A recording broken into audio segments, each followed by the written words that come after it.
Lieutenant Adrian Holt had seen translation nodes fail under battlefield shockwaves, but somehow this diplomatic reception felt exponentially more dangerous. The node embedded in the ceremonial hall had crashed again, its fourth collapse in under an hour, and Adrian was certain fate had selected him personally for humiliation. The preparation chamber of the Aurora Ascendant pulsed with frantic order. Human delegates practiced respectful gestures. Alien interpreters rehearsed harmonic greetings. Even the air felt tense, charged with the weight of an alliance years in the making. Adrian preferred machinery.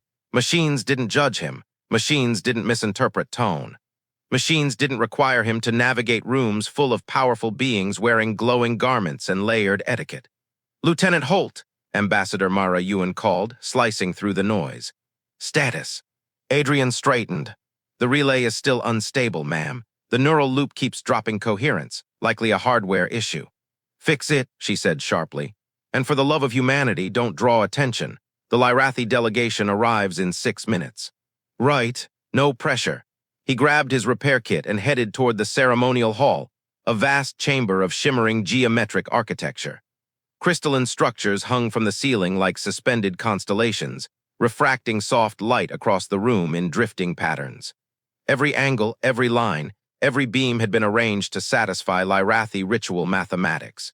And the malfunctioning translation node, naturally embedded in the seat of accord, the single most sacred piece of furniture in the room. Lyrathi officials began entering, their skin glowing with bioluminescent gradients that shifted with breath-like subtlety. They moved with liquid elegance, making humanity appear like a species still learning to operate its own limbs. Adrian found the panel he needed to open and exhaled. Just a loose connector, a minute's work, maybe less. And then the atmosphere in the hall changed. Princess Seraxis entered. Even before he saw her, Adrian felt the room align around her presence, like gravity choosing a new center. She was tall, graceful, her skin illuminated with moon-silvered luminescence.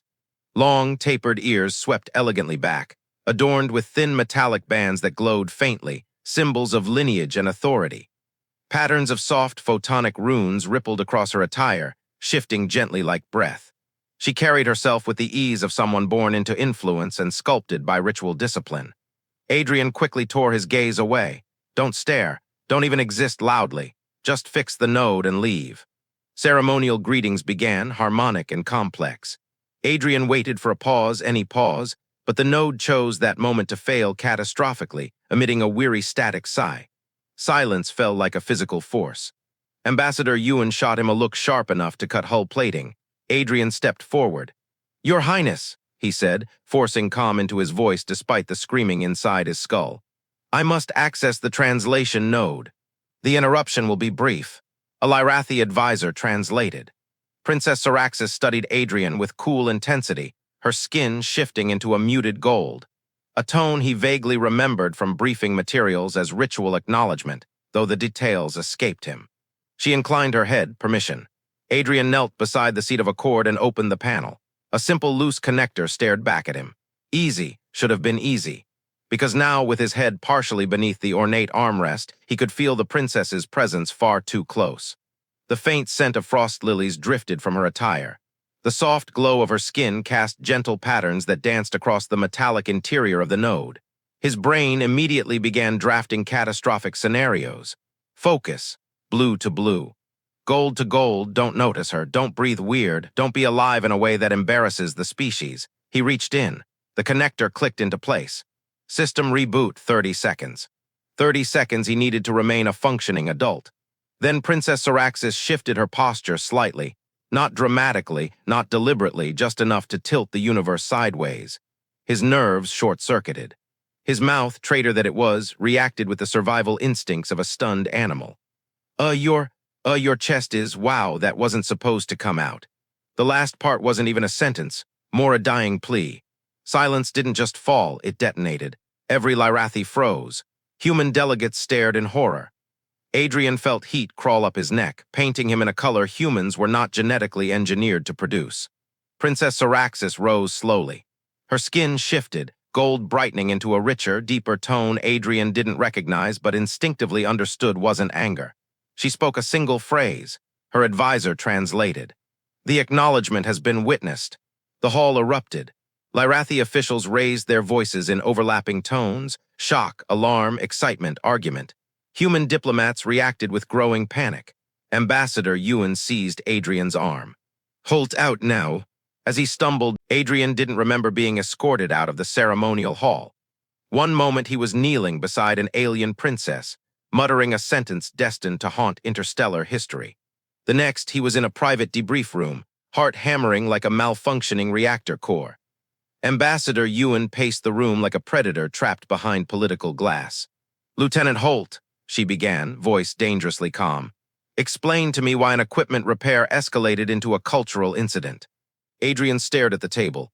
"Ma'am," I panicked. My mouth acted independently of my brain. "I didn't. You commented on the princess's anatomy," Ewan snapped. "During a sacred diplomatic ceremony, in front of 30 Lyrathi officials." "I know," he groaned. "I was there." She inhaled sharply, steadying herself. "Unfortunately, the Lyrathi believe you were not making an inappropriate comment." She tapped her tablet, bringing up glowing Lyrathi symbols. "Dr. Valen, explain." Dr. Valen, the mission's xenocultural analyst, turned the screen toward Adrian. "The Lyrathi practice a concept called the acknowledgement. It's an ancient ritual law deeply tied to their concept of truth." Adrian blinked. "Truth." Ma'am, I wasn't telling truth. I was telling panic." "That distinction doesn't matter," Valen replied. "What matters is that you spoke an unfiltered, instinctive observation. In their culture, that level of raw honesty, especially about the physical form of a highborn figure, is sacred. It signifies sincerity beyond strategic speech. It initiates, well, a courtship protocol," Ambassador Ewan finished. Adrian stared. "A what?"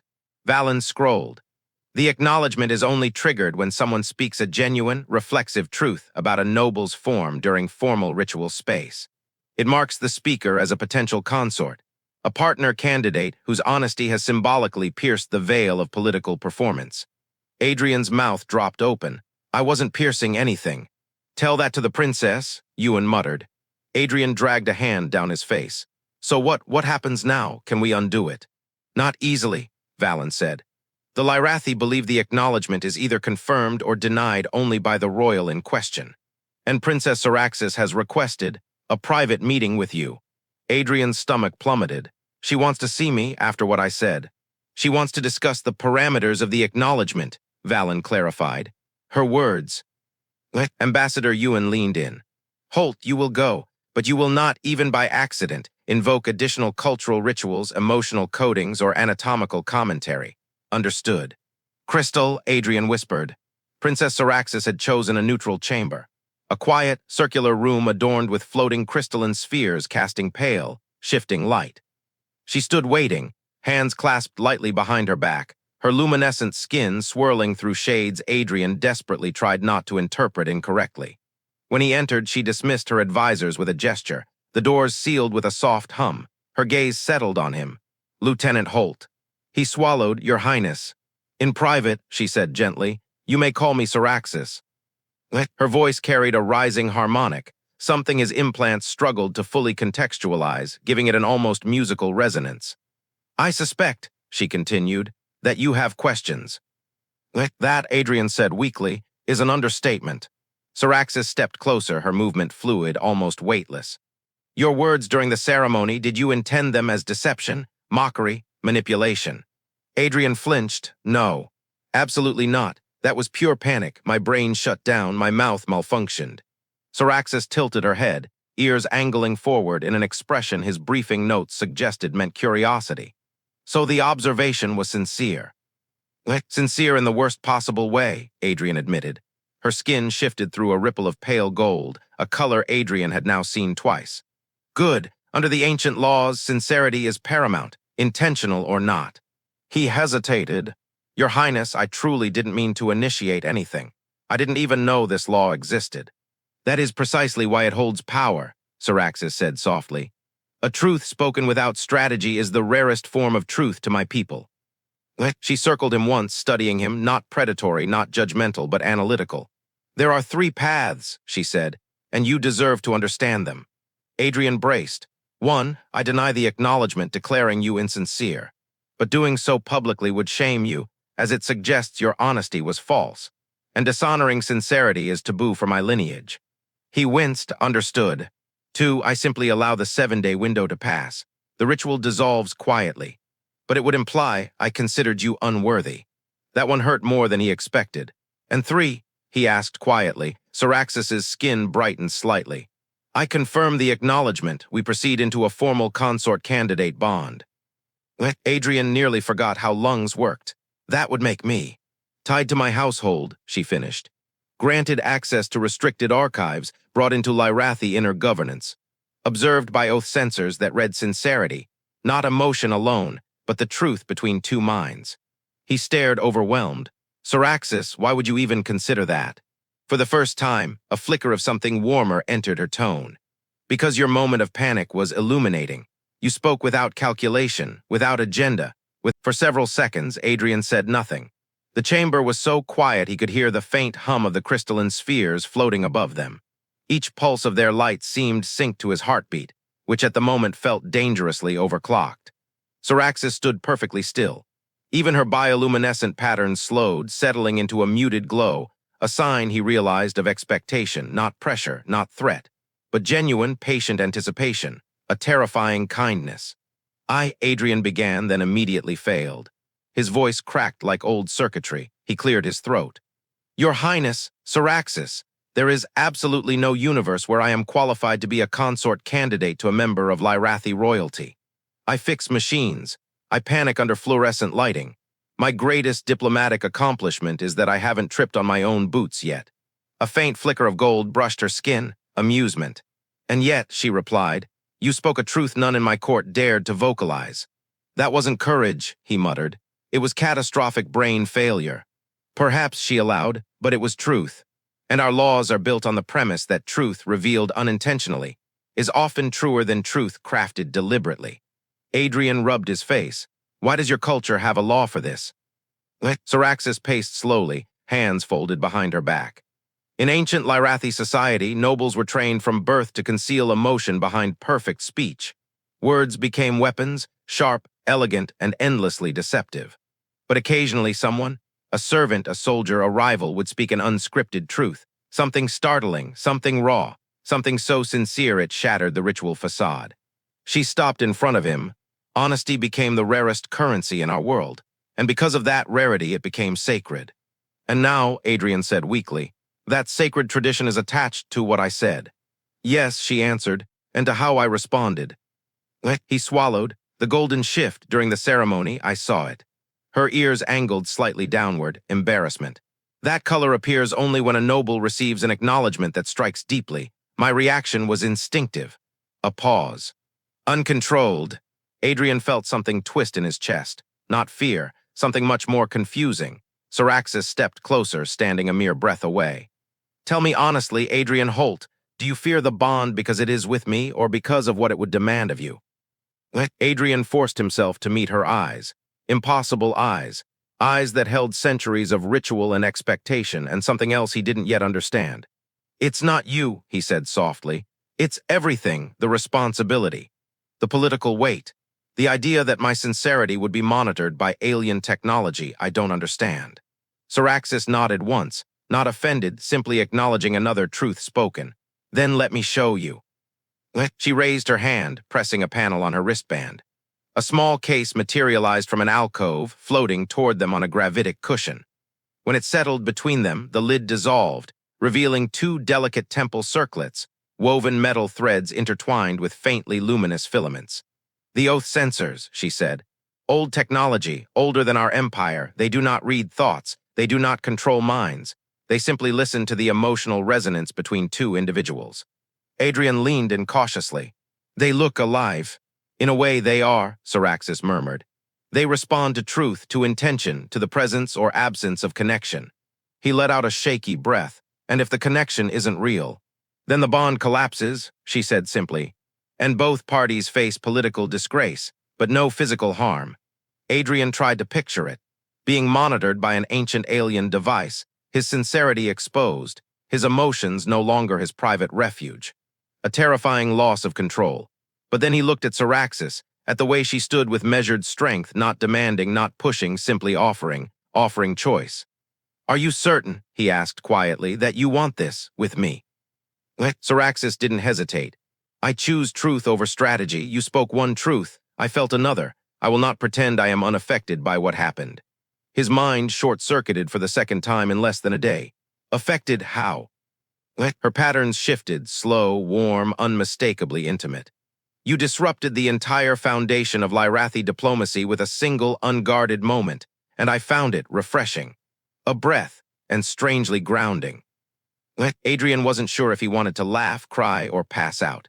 Before he could answer, the chamber doors slid open. Ambassador Ewan strode in, followed by 2 human observers and a Lyrathi advisor. "Lieutenant Holt," she said, "Fleet Command has reviewed the situation. The Diplomatic Council believes that a confirmed acknowledgement could grant humanity unprecedented access to Lyrathi archives. It would shift the negotiation landscape, but," she held up a finger, "the decision remains yours, no coercion." A rare moment of honesty from a diplomat. Seraxis turned to him. "Adrian Holt, my people await my decision. Your people await yours. We stand at the edge of a path neither species expected." She extended her hand. The bond chamber did not resemble anything Adrian had seen in Lyrathi archives. It was ancient, older than their empire, older perhaps than any living Lyrathi could remember. The air felt different here. Thicker, warmer, charged with a hum so low it vibrated in bone rather than ear. Crystalline monoliths encircled the room, each etched with spiraling symbols that pulsed faintly. The patterns reminded Adrian of heartbeat tracings, alive, rhythmic, waiting. Seraxis stood at the center, wearing ceremonial attire far more elegant than the uniform she wore during the reception. The photonic runes across her garments glowed in slow, deliberate waves, reverberating with the chamber itself. Her skin carried a soft gold undertone, anticipation if his cultural briefings were accurate. "Adrian Holt," the officiant intoned, stepped forward. He did, slowly, carefully, trying not to think about the dozen human observers watching from the elevated balcony, trying not to think about the dozens of Lyrathi who watched without blinking, their bioluminescent patterns flowing in hypnotic unison, trying not to think about the oath sensors in the crystal box in front of him, glowing like captured dawn. "You can still walk away," a quiet voice in his mind whispered. But another voice, steadier, newly awakened, answered, "And then what? Spend the rest of your life wondering why you were afraid?" Seraxis turned to him. "Are you ready?" "No," he admitted honestly, "but I'm willing." Her skin flickered in a warm gradient. "Honesty is the foundation of the bond," she said softly. "You honor it already." The officiant lifted the 2 circlets. Each thread of metal shimmered with pale blue luminescence, thin as breath yet somehow ancient and indestructible. "These devices do not compel truth," the officiant said. "They reveal resonance, the emotional alignment between 2 beings. The bond lives only where sincerity lives." Seraxis nodded. "We will speak the oaths. When both circlets register alignment, the bond is accepted." Adrian swallowed hard. "And if they do?" "Then the acknowledgement dissolves," Seraxis answered gently. "No shame, no punishment, only clarity." He exhaled, "Okay." The officiant approached them. "Place your hands on the resonant stone." A crystalline pedestal waited between them, glowing faintly like an exhaled breath. Adrian extended a hand, and Seraxis mirrored him. The stone warmed instantly, responding to their presence. Faint threads of light, one human blue, one Lyrathi gold, coiled around their wrists. The room dimmed. The crystal monoliths resonated, emitting a low, melodic vibration. "Repeat after me," the officiant said. Seraxis's voice was calm, steady. "I speak without mask." Adrian echoed, "I speak without mask," though his was more tremor than tone. "I offer truth before intent." He repeated it, "I open my presence to resonance." Adrian hesitated for half a breath then. "I open my presence to resonance." The chamber shifted. The air thickened.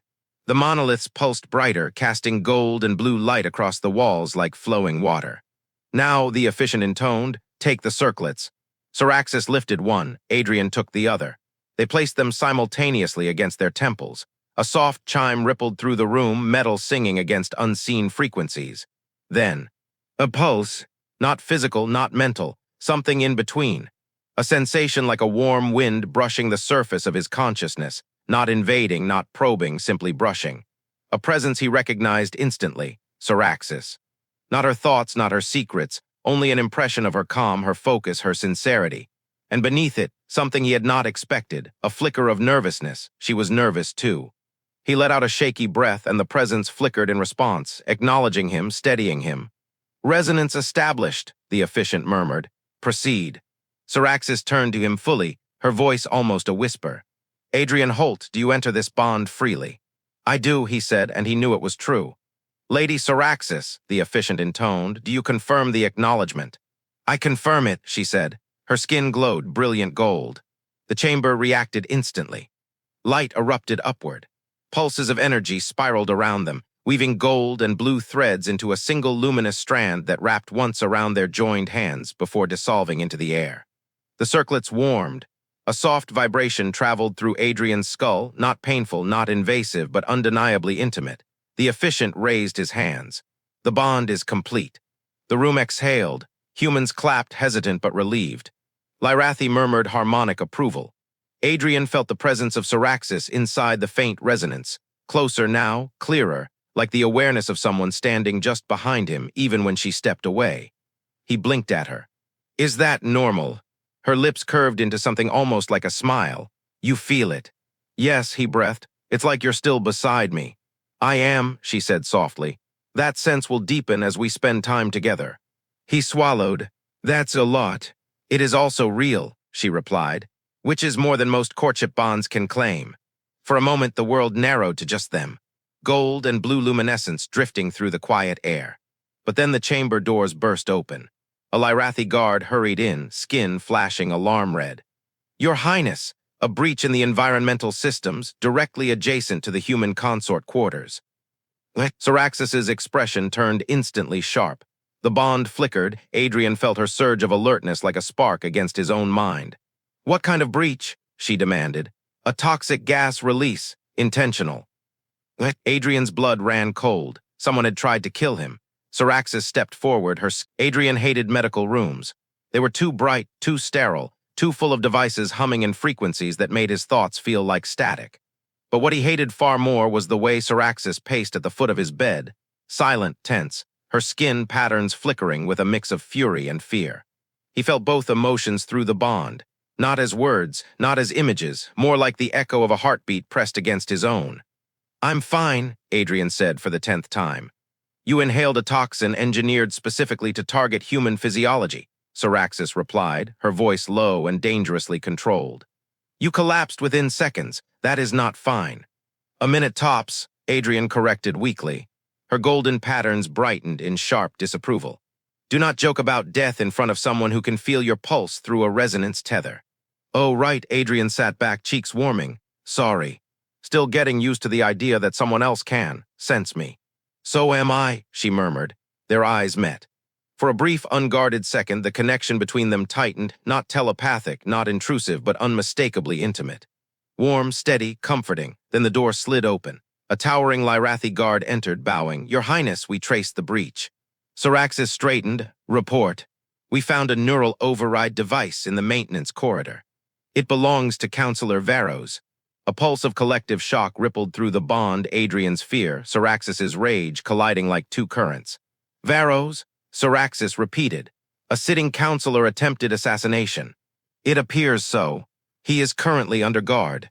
Adrian swallowed. "Why target me?" Seraxis turned toward him. "Because the bond gives you access to the lineage archives. Some in the council believe humans should never see Lyrathi ancestral records. They view our alliance as contamination, not cooperation." Her voice tightened. "Varos is among the most vocal of them." Adrian rubbed the back of his neck. "So I wasn't targeted as me. I was targeted as a political liability." Seraxis stepped closer. "You are not a liability." He looked up. "Then what am I?" She hesitated, and the resonance between them flickered with something warm, hesitant, undeniably real. Before she could answer, the guard coughed softly. "Your Highness, Varos demands that you dismiss the bond. He insists it violates traditional sovereignty." Seraxis's skin flared with gold so bright it cast shadows across the walls. "Tell him his demands carry no weight, and place him in full detainment." The guard bowed again and departed. Adrian exhaled slowly. Was that wise, detaining a counselor? It was necessary. Her voice was steel. "If I show weakness now, Every traditionalist faction will rally against the bond. He rubbed his temples. I don't want to cause division in your government. You did not cause this, she said firmly. Varos and his allies fear change. They fear opening archives that were locked for centuries. You are only the catalyst they needed to reveal themselves. The bond pulsed again, this time with something more complex. Her loyalty to him and her fear of what the political backlash could become. Adrian swallowed. What happens now? We begin the investigation. Together, a faint glow rose across her skin. The bond requires proximity to strengthen. And she paused. I would prefer to have you near for reasons beyond protocol. Adrian's pulse jumped, and apparently she felt it because her skin brightened even further. Before we speak more, she said softly, there is something you should see. She tapped a control panel, and a holographic interface unfolded from the wall like a blossoming flower. Ancient symbols spiraled outward, Lyrathi script etched with centuries of history. This, she said, is a fragment of the lineage archive. You now have access. Adrian frowned. What am I looking at? Seraxis approached the hologram, her fingers gliding across threads of light. This sector, she explained, is our ancestral migration map. For generations, we believed our expansion paths were predetermined by resource gradients. She glanced at him. They were not, they were guided. Guided by what? Adrian asked. She hesitated. By something we have never fully understood, something that predates our empire, something Varos and his faction have always tried to bury. Adrian stared at the hologram. Seraxis, what are you saying?